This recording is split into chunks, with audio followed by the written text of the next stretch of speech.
a large part of the platform development has been spent on bloody white labeling because people are very picky. So we've customized in the white label part of our platform it's in very, very like detailed amount. So every aspect of the platform, of the site, of the branding can be changed, from the different banners to the font to the buttons to apps, the different icons that we use across the platform. All of that can be white labeled. Welcome back to How Would You Build It, the show where we dive deep into the world of business, tech, and startups. Today, our guest is Dan Thornton, the co-founder of Goldfish, a leading cybersecurity training business. They have successfully trained over 1 million individuals across 20 countries. Dan's journey began when he witnessed a massive company get brought down to its knees through a cyber attack. It was at this moment that him and his co-founder realized the pressing need to improve the way people train their employees in cybersecurity. So over the next 40 minutes, we'll explore the incredible work Dan and his team are doing, how they've managed to carve out space in this competitive industry, and their unique approach to cybersecurity education. So grab your headphones and don't forget to subscribe to the channel or follow where you are listening. Thank you very much and enjoy the show.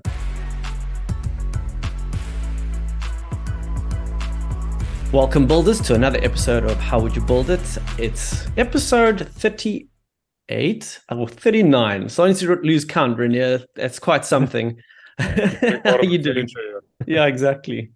But it's quite a momentous time, Renier, because we've officially turned one as the open letter. And we've got a whole new slick branding and coloring. Do you want to just tell us about that? Yeah, I think we're moving from hobby into building out something quite unique in South Africa in this space. And yeah, so lucky to also have a podcast section on the website, finally, Bobby. So you can give all the good content you've been putting together some airtime. Fantastic. Thank you very much. I really appreciate that. So for those of you that are just tuning in for the first time, Renier's ideas, man, behind the open letter. And if you haven't subscribed, go to openletter.io and then you can subscribe and you'll get your bi-weekly newsletter into your inbox. So that's enough of us. We've got a guest and his name is Dan. He's from Goldfish. Dan, thank you so much for joining. Thanks very much for having me, guys. Yeah, good to be with you. Fantastic. So to give the viewers and listeners some insights, Dan is the co-founder of a company called Goldfish, and they're not the music band. They're actually the company that are helping train companies on cybersecurity. And it's quite an important topic to have your cybersecurity in place. And I think, Dan, you guys have taken a fresh look on it and did a bit of snooping. I see you guys have now helped over 1 million people with their training. So do you just want to give us a quick insight into Goldfish? Yeah, sure. So 95% of cybersecurity breaches are actually a result of human error.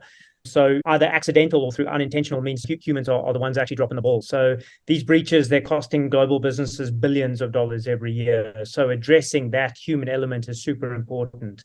So at Goldfish, we're a security awareness training platform. We help businesses manage that ongoing problem of social engineering. So we address the human element by raising awareness of ransomware and CEO fraud and other social engineering tactics with a fun approach to awareness training and security. We've done that with a mixture of training platform, training content, phishing simulations, reporting tools, basically trying to provide the full solution to businesses to try and train up their employees. That's quite important. And with GDPR, always HR breathing down our necks to do these simulations. I think we're all kind of getting familiar with the need for it, Renier. Yeah, I just find it fascinating, Dan, because if you think about cybersecurity, people think about like firewalls and all kinds of fancy technology. But like you say, it's much more the humans that are actually exposing things which they shouldn't out of naivety or stupidity or just ignorance. So it's quite a fresh approach, and I love that. Yeah, I mean, it's always going to be a balance between companies using technology and using their firewalls and buying antivirus and doing all their scanning. There's always going to be that need in the world of cybersecurity, but everyone's got this vision of these hackers in hoodies in dark rooms hacking into your systems and hacking into your computers and hacking into your networks. But in reality, most times they're going to send you an email with a link in it, and you're going to click on that email or download something incorrectly, and then they're in, and you've opened the back door for them. So it's about sort of raising that awareness around the human element and helping everybody, and not just in the business as well. I mean, everyone's personal lives right now. We're all banking online. We're living online. Our families are online, and we're totally exposed to this massive crime wave that's happening right now in the cyber world, and everyone's exposed. And so we help everyone there across the board. Yeah. But on that, Dan, I mean, I think you guys have been at this for a very long time, right? When did you start the company? We launched the company, went to market in 2018. So okay, so I mean, it's been 5 years. It's been 5 years, yeah. So we very early kind of saw the need for this, saw the cybersecurity market sort of taking off globally, saw a gap in the market there in the security awareness space. I don't have a technical bone in my body, so we wanted to get involved, saw a great opportunity, but went the route where training and the human side of things, that was something that we could do, that I had some experience in, and basically built training courses, training programs, training modules and videos, and then took those to market first. And then once we got uptake, once we saw early demand for that, once we started ticking over, we then went the tech route and actually built the full SaaS platform to support all of that afterwards. Yeah, but something I find fascinating, I mean, 5 years ago, even today, a lot of people are aware of cybersecurity, but to a large extent, a lot of people are kind of head in the sand, being ignorant. And I think home security, home insurance, those kind of things, it's a very similar kind of mindset, I guess, where people go, it only really is an issue once it's an issue, right? How did you guys get across that, the idea of, you have to invest in this as a company, and these are the kind of dangers? Maybe you can elaborate maybe a bit on what those dangers are for organizations, and how, what are you seeing in the market? We saw it, we went after it, we built the company around it, this idea probably a few years before, maybe even too early on, because it was trying to explain to people, you've got this problem, your employees need to be trained, your people we need to raise awareness, and it was a lot of companies didn't know what they didn't know, and cybersecurity was still very early on. The US market is really mature in this stage.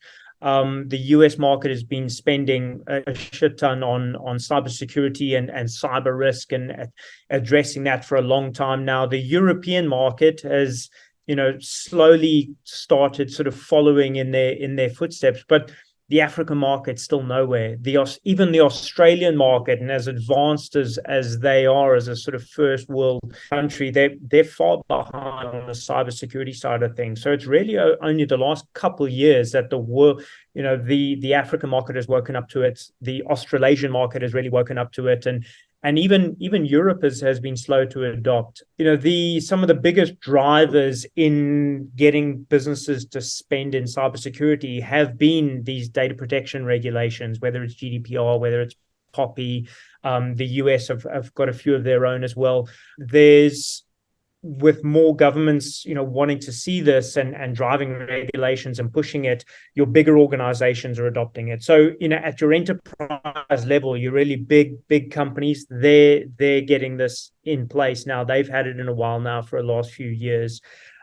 Insurance is a big thing as well. So in the world of insurance and business insurance, you get cyber insurance now. So to protect those businesses that are getting clubbed and losing out on huge fraud and big scams, you can actually insure against that now. But a lot of the insurance companies are saying, well, we'll insure you and we'll cover you, but we need to see X, Y, and Z. And so training up your employees is one of those. A lot of the time, the insurers want to see that. And so, that's a nice driver for the industry as well. So Dan, I'd like to take one step back, and for a lot of founders, they try, they have this idea, but they're never quite sure when to pull that trigger. So I just wanted to kind of understand, as Goldfish and as Dan, as the founder, when did you have that moment when you said, I'm taking this on because there's an opportunity that exists? So just to help other founders that maybe find themselves in a similar situation. Sure. So before Goldfish, I was working consulting. I was traveling a lot in the oil and gas industry. I was working as a security and crisis management advisor in the oil and gas industry, working on different emergency events, different crisis events for some of these big international companies. And it was predominantly physical security. We were working in high risk parts of the world, West Africa, North Africa, Middle East. But this particular event, we actually suffered a huge cyber attack for this big global oil company. And it was one of the most devastating things that I'd seen happen to a company in my time. And for an entire week, this company was totally shut down. Thousands of employees, nobody could get access to anything. All the networks were down, all the servers were down. The company got brought to its knees over a week and a cyber attack. And it was really interesting to see how important it was and how important cybersecurity was. And it was at that point that, I really understood that there was a huge need for this and there was an opportunity for it. And, at the same time, working for some of these big companies, we were having to do compliance training and some cybersecurity training. And while I understood the need for it, the quality of the training that we were getting and what we were getting as employees and having to go through was shocking, absolutely dire. You want to poke your eyes out and cry yourself to sleep at night having to go through this training. And so we just thought, here's an opportunity. It's super important. Everyone's going to need it in the next couple of years, and let's try and make it a little bit better than actually what's out there and what's available. And that was that sort of light bulb moment that here's a spot for us. Yeah, I'm going to get a bit, what do they call it, tinfoil hat vibe, and just say, it's quite interesting because you hear about these wars, right? At the moment, there's wars all over the place, sadly. But there's also cyber wars, and it's quite interesting that, people actually threaten, we're going to, there's a cyber war that could potentially be an outbreak, and like on a national level. That's what's your thoughts on that, just very quickly? Well, sure. We'll take our tinfoil hats off. Yeah, at the national level, I mean, it's a huge thing now. Cyber warfare is huge, and with the Ukraine and Russia thing, there were a lot of stories coming out very early on of Russia's cyber capabilities and how they wanted to take down big infrastructure and large, your large sort of power grids and all of that. All of that is influence and on systems and on networks. And so there's huge vulnerability there from a national level. And a lot of these very big companies in the US, there's huge threats to them, big internet companies, big online companies, big threats to them from sort of national level actors. And, it's huge. But I'd say in the Africa market and the predominant, North America, European market, Africa market, the predominant threat is really not coming from state-sponsored actors and national level actors. It's from organized crime. The organized crime networks are insanely well-funded, well-organized. The visions of these hooded hackers in their mom's basement, trying to hack into networks. It's just not reality. They're some of the most sophisticated organized crime in the world that these guys are running these networks. And they're not coming from Nigeria. They're not coming, they're all over. They're in the US, they're in Europe, they're in Africa, they're in Southeast Asia, and the devastating impact that they're having on the economies and on small businesses and large businesses is huge. It's massive. So Dan, I just want to break down something that I think a lot of people get confused, right? You get cybersecurity, like I said earlier, is all the hardware and all of those things. But then a massive part of the work that you guys do is, social engineering, like preventing people from getting socially engineered to expose passwords and do those kind of things. From my understanding, it's quite easy to do that, right? If you find ignorant people, I mean, I've heard so many stories of people just using something simple to inject the different banking details on a PDF, like phoning someone, telling them, hey, this is the bank, can you just give us that thing that we sent to you right now? And then it's someone phishing for your OTP. From your experience working in a space, is this something that's very common? Yeah, unfortunately, it really is extremely common right now. just in South Africa, just in the local market here. And, friends of mine, friends have been scammed, friends on, crypto exchanges. I've had good friends who have lost a lot of money by getting scammed on crypto exchanges. I've had friends get scammed on fake shopping sites that, that they go into it and they hand over their card details. I've had friends that have been scammed with telephone calls, just and that's just my small network, my small circle of friends just in South Africa. Your large, big employees, it takes one employee to click on the wrong link that they receive and give over their Microsoft passwords so that somebody can get into their system and start accessing the company system. There's so many different ways and different scams, whether it's by email, whether it's by SMS, whether it's by phone. That's just the start of it. People reusing passwords, just password hygiene is just one subject. And there's so many ways that people are misusing passwords. They're either using the same password in multiple sites. So, your small crappy site that you use to check your weather, maybe you've got a really easy to use password, but you use the same password to get into your Google account. So when that one site gets hacked, and I get your password from that site, I can use your same password to get into your Google account, and then I'm into your emails. And then, I've got your entire life because I'm in your emails. These guys and scam people, instead of me spending hours to try and hack into your networks and hack into your systems, I can just convince you to give me the details to get into your systems yourself. Or I can convince you to transfer money for me. So, business email compromise is a huge sort of business scam that happens, where I will do a quick bit of research on your company. I'll do a quick bit of research on your boss. In LinkedIn, I can see who your boss is. I can see who you work with. I can put together a really convincing email that looks like it's coming from your boss. And I can say, listen, we've got this big deal. I need to close it before the end of the day. I need you to transfer this money.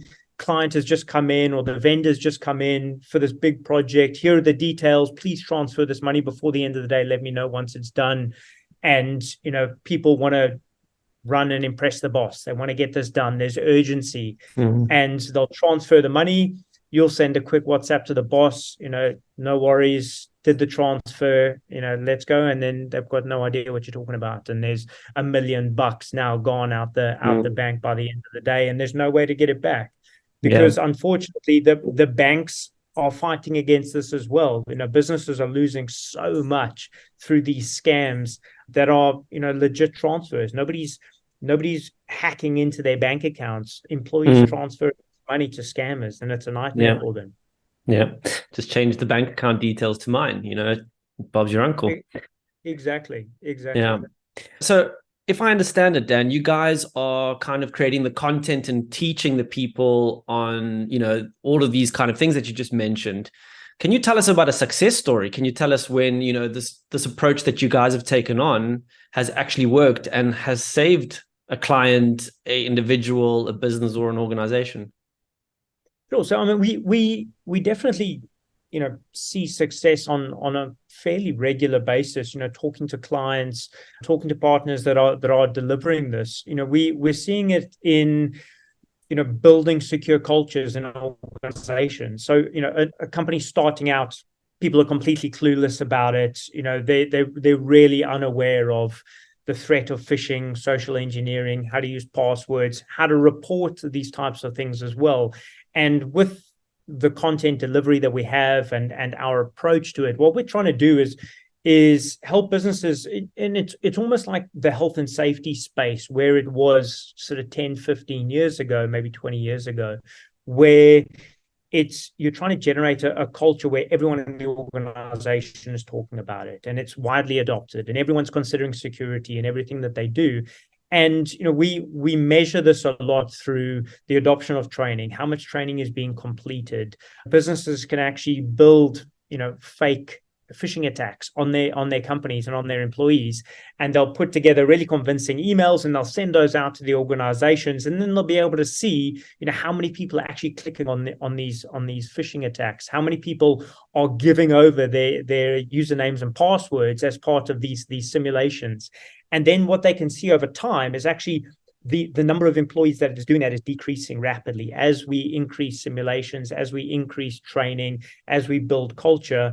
That's going down, but then the reporting of it is going up. And so we've got reporting tools as well, whereas employees, as soon as they spot something suspicious, if they see something in their mailbox that looks a little bit dodgy, they can report that to their security team, or they can report that to their manager.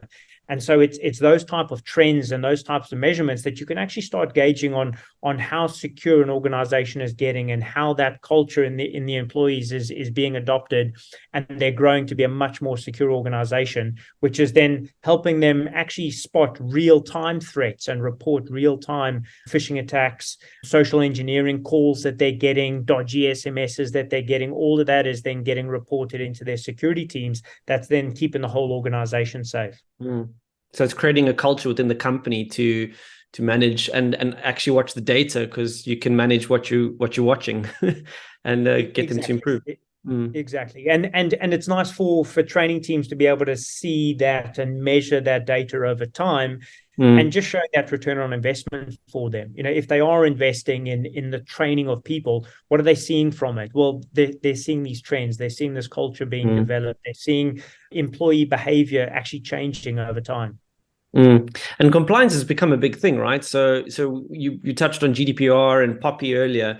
I mean, compliance now for companies is quite important. And I think if you're not GDPR compliant, or one of the two, there's actually quite dire implications, right, for a company if they don't keep their systems and tracking and training up to date, right? For sure, yeah. I mean, we've got GDPR in Europe, and the UK's got their own GDPR. South Africa's got the POPI Act, or the Protection of Personal Information Act. If you have a data breach, and every single organization out there is at risk of having data breaches, and if you lose personal information to these cyber criminals, you are liable for prosecution. You're liable for pretty big fines through these regulators. So companies can drop themselves pretty deep in it and everyone gets hacked. And unfortunately, that's just the reality of it. So these regulations are basically saying, if you have not taken the proper precautions, you are going to get in some pretty serious trouble. And so it's just a matter of putting the right steps in place, and companies that have gone through and they've tried to comply as much as they can. They've trained their employees. They've got their networks under control. They've got firewalls. They've got their antivirus. They're doing as much as possible that they can do, and they can prove that they have been doing that and they've been spending on it. That's all the regulators want to see. It's never going to make anybody completely foolproof. Everyone gets hacked. That's the reality, and that's why everyone has cyber insurance. And that's just the reality of the game right now. It's that common, and the cyber criminal world and this wave of cybercrime is unbelievable right now, and something that everyone needs to start waking up to. So Dan, I mean, you guys you started with training, and then you built out a platform. Can you maybe tell a bit about more the platform, the business model, how that works? How do you deploy it to your company? And how the process of putting that together over time, like, did you build the platform from day one, or did you start with the training content and then convert into the SaaS model, which is on the platform? Yeah, so we started off with training content. Early on, we built e-learning modules so that companies could use that and deliver training through e-learning, through online learning.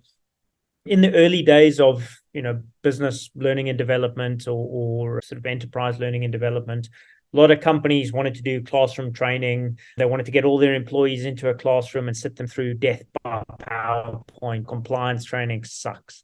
And unfortunately, that's just the reality. Businesses have to go through it. They have to do it. And so we wanted to make it a little bit more interesting, make it a little bit more enjoyable. And with e-learning and online training, we're able to build learning experiences that are sort of micro learning experiences. So instead of hours and hours of sitting in a classroom, dying, we could create bite-sized, more enjoyable, more engaging, more entertaining learning experiences. And we did that with sort of micro modules, animation, videos, and we broke it down into different subjects. And so each of our learning experiences covers a particular subject, a particular threat, and ways to avoid becoming victims, whether it's phishing, whether it's malware, business email compromise, all the different sort of main subjects around cybersecurity and personal cyber hygiene. We try to do it that way. What we also did with the content, which made it slightly more unique, was instead of going down the compliance route and instead of talking in the training the whole time about what you need to do to protect your company, and you need to do this, otherwise you're going to get in trouble, and you need to comply with our security policies. Our content talks to the learner, talks to the employee about how to protect themselves, how they need to stay safe online, how they need to protect their devices, their laptops, their homes, and starts getting them to change their behavior when they're online and they're using passwords on their own accounts and their own devices. And then that changes how they see these threats and how they adopt cybersecurity behaviors a lot better. We developed the content, took that to market for 12 months, 18 months, sort of found demand in the market for it, sort of found some early adopters, found some early customers, saw that we were on the right track to it, and we immediately started getting feedback and demand from smaller businesses who didn't have the platforms to actually deliver this properly, didn't have learning management systems that were really, really expensive, really wanted sort of more tools and technology that they could deliver this to their employees, get feedback, be able to measure data from the training. And that's when, again, we had that light bulb moment to actually go and build the technology and build a platform. And we brought two developers on board to the team, and we started building that out. Well, that's amazing. And you were telling us just offline before we pressed record that your company's remote first. So everyone that you're working, these developers you're speaking of, they're all working remote. So how's it been like building your company in this kind of remote world that we live in now, and having that shared vision and goal, and then tracking the progress of the company? Yeah, it's been good. We started off day one as fully remote. I mean, I live in a small town in the Eastern Cape, so nowhere near a city, impossible to recruit a team of really, really good guys where I live. And so we decided from day one we wanted to be remote. My co-founder is in the UK, and so it made sense for us first thing. So we built a team now over the last few years. We've got half the team in Cape Town, other half in the Eastern Cape, Port Elizabeth, Jeffreys Bay. I'm in Cape St. Francis. So small little towns. We're scattered all over the country. Apart from my co-founder, we're all in South Africa. So there's such an amazing pool of highly skilled employees across the tech space, from developers to digital marketers to graphic designers, e-learning designers, animators. It's amazing the pool of high quality guys and girls that we've got in South Africa, and being able to tap into that across the country has been amazing for us. We've adopted different tools for working remotely very well, from Slack to all the Google products. So collaboration is we've worked at it really, really well, but I think for being able to get face to face with a team, especially when you're doing sort of content design and you really wanted to collaborate on stuff, it's definitely got its place to do face to face, but we found ways around it. We're constantly online. We're sharing face to face videos. We're using tools like Loom a lot to give feedback. We try and meet up face to face, once a year, twice a year, get together for events as a team as well. But it's been good for us. The remote working has been good. The flexible time has been good. We're a really small team, but with that remote working, it's allowed us to, everyone talks about that work-life balance, but I think we've nailed that as well. We work our asses off, and then we're super flexible on when we're working. each of the team members has got such a fundamental part in the business, and they run that side of the business, and they do that and hit all their objectives and are delivering, nonstop. But sometimes it's early morning, sometimes it's late nights, whether they're in the gyms or they're running around or they're on the beach in the afternoon, whatever they're doing. But they're delivering a ton of work in their own time, which works really, really well for us. Tell me, Dan, what I'm hearing is there's a lot of organic development in how the company was, put together, grown. You bootstrapped the company, right? Any outside funding, or how did you grow it? No, we bootstrapped. We took some early friends and family funding very early on just to get us over that first hump, but otherwise we bootstrapped. We actually attended a US based accelerator in 20 wow. which was so we got awarded a spot in an accelerator which was very much focused around funding and raising capital, funding the VC market. It was about a 4-month accelerator. Learned a hell of a lot, planned to go out and get funding, and we were just too early for it. And it was I wouldn't say it was wasted time, but it was time that probably could have been better spent on business development and sales and building product and building content a little bit more, rather than focusing for almost a year on trying to raise capital for the business. That's interesting. We were just too early for it. In reality, looking back now, we're just way too early, and ended up taking that on the chin, didn't raise any capital from it, bootstrapped it, and 3 years on, really, really happy that we have. Yeah. And we've got all the flexibility in the world now to do what we want, grow how we want, at the pace that we want, and wouldn't have it any other way. And I love, Dan, because what I pick up is you could almost start offering value without too much of a tech investment, right? So the content and the learning and the programs, you could develop that and put it on someone else's learning management system, and then obviously take all of that learnings of this LMS doesn't work well for these circumstances or under these circumstances. Take all of that learnings and eventually build your own platform using some of the money the clients have been paying you to develop the content. And I love that. I mean, it's such a beautiful founder story of just going, because most people will go, let's build a platform so people can train on the platform from day one. And then you sink 5 bar into building the tech and it doesn't work the way you thought it would, and clients don't actually like it, and you're just on the back foot from day one. So I love how you organically, focused on what the issue was, develop the content, and then slowly move towards platform. Where are you going from here? Like, what's next for, now that you've got the platform in place? You're obviously spending a lot on marketing and sales and growing that side, I can imagine. But where are you taking the platform next? I mean, with the way that we've built the platform is, we essentially scratched our own itch. So what we did is we had the content. We were the content company, and what we didn't have available when we were getting this demand for, we need a platform, we want a fishing simulator, we want all of this tech, we want a SaaS platform. There was nothing that we could use off the shelf to put our content onto. And then, we wanted to be we wanted to be a tech security awareness training company, but there was nothing off the shelf we could use. And so when we built our platform, we built that with that concept in mind. So our platform now it can be completely white labeled. Our platform is used predominantly by training companies now, by security companies, by what they call managed service providers who are delivering security services and training services. And they now take the Goldfish platform with our content on it. They put their logos and their branding on it, and they take that to market. And first and foremost, it's a great tool for delivering security awareness. It's a great platform for other companies to deliver this service to their customers as well.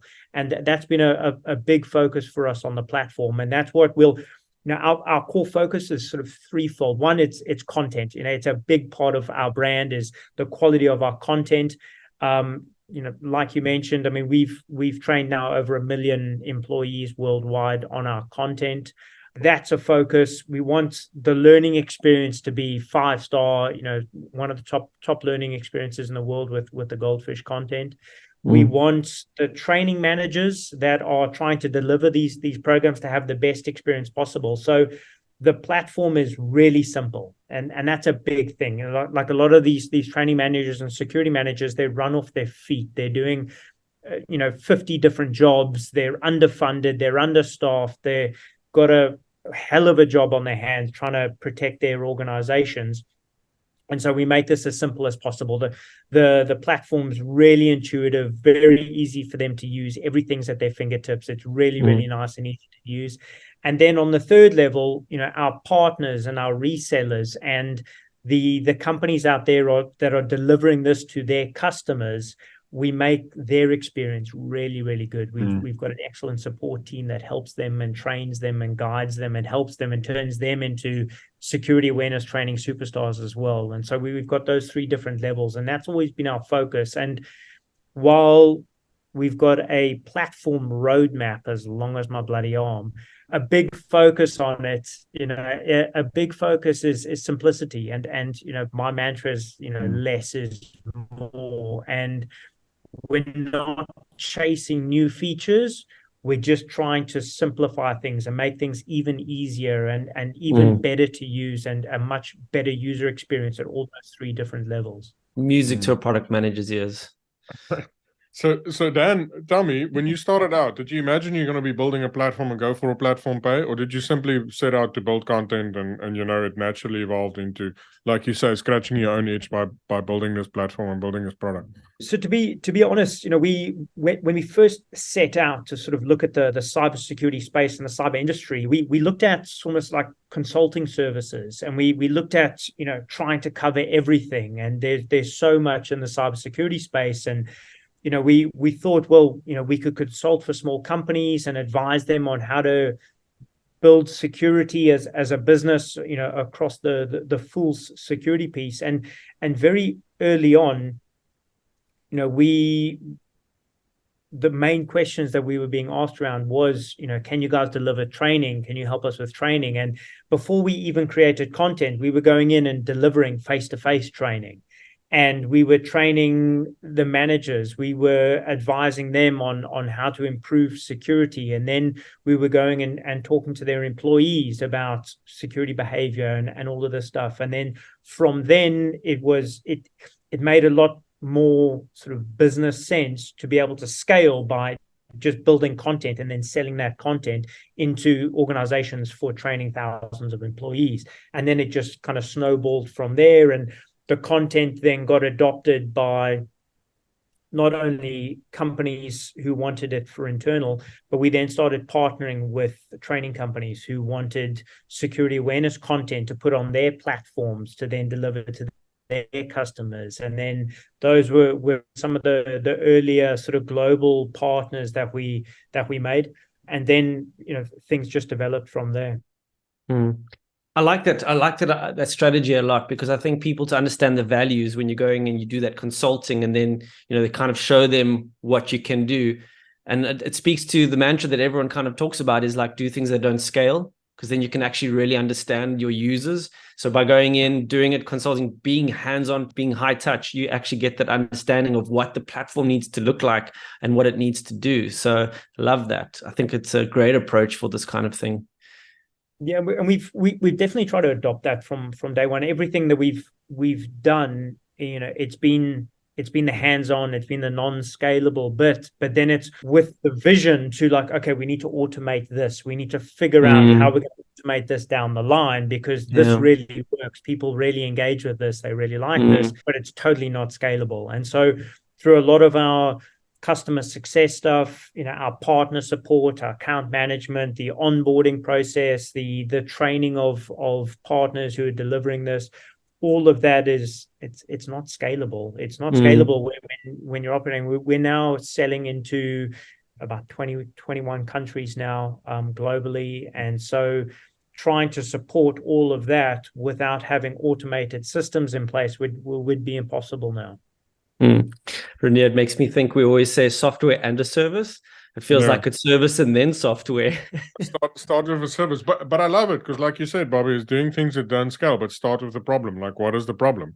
Like, people have cybersecurity problems. Okay, well, it turns out the cybersecurity problem's got a lot to do with the user. We need to train them. okay, looks like Exactly. the training platforms really suck for how we want to do this. Let's build a platform. Yeah, And love then it. go, looks like we're not the only people with this problem or our clients, the people selling software and consulting services want to on-sell this to their clients. So it's evolved nicely to this platform play. And yeah, Dan, well done for following that journey and building it out. I think it's a very inspiring story, and I'm glad we had you on the podcast. Yeah, I have one question on the white labeling, because every time I've been involved in a white labeling solution, the customized, the requirements that come through from clients that want this customized becomes a bit of a headache. Are you experiencing that? Are you having to bat away your clients and their requests? So exactly like we were just talking about things that aren't scalable. We don't do any customization ourselves. We build that into the platform. It's a large part of the platform development has been spent on bloody white labeling, because people are very picky about how they. So we've customized in the white label part of our platform.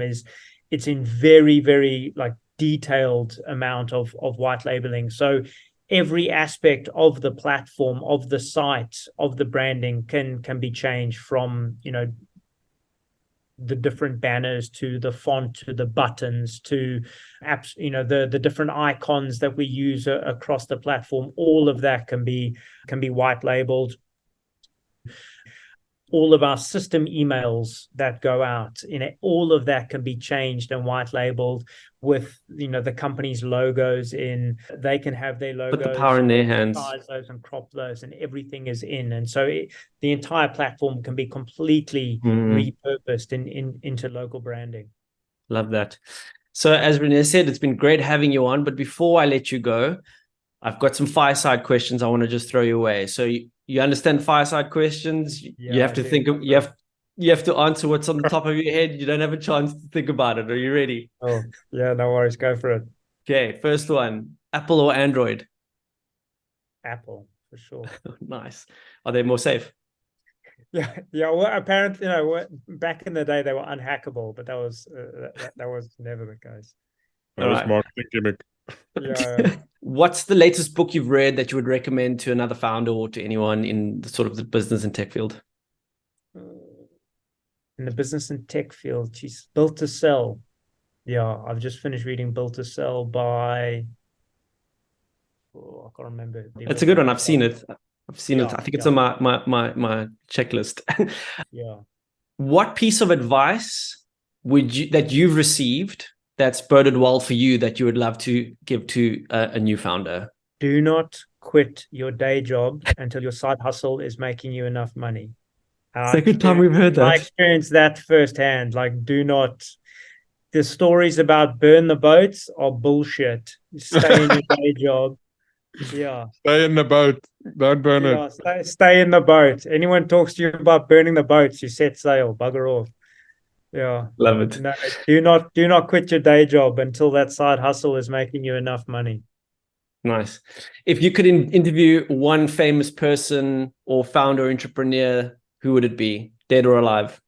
I'd like to interview Joe Rogan. Oh, nice. Interesting. And then the last one, what is your favorite newsletter or podcast? Joe Rogan. Joe Rogan. I'll tell you, a great podcast actually is the Built to Sell podcast from the author of the book. Yeah, he does an excellent podcast interviewing guys similar to what you guys are doing, talking to founders that have built businesses and then sold them. So yeah, I listen to that a lot. That's been a really good podcast. That was a test you failed. It was supposed to be how would you build it, but it's okay. We'll let it go. Next time, Dan, when you come back after you've IPO'd or had a massive exit, then you can come and say this is your favorite podcast. Yeah, for sure. All right. Well, Dan, again, thanks very much for joining. Renia, again, always awesome to have you on the show, guys. Thanks very much. Thanks, Robbie. Thanks very much, guys.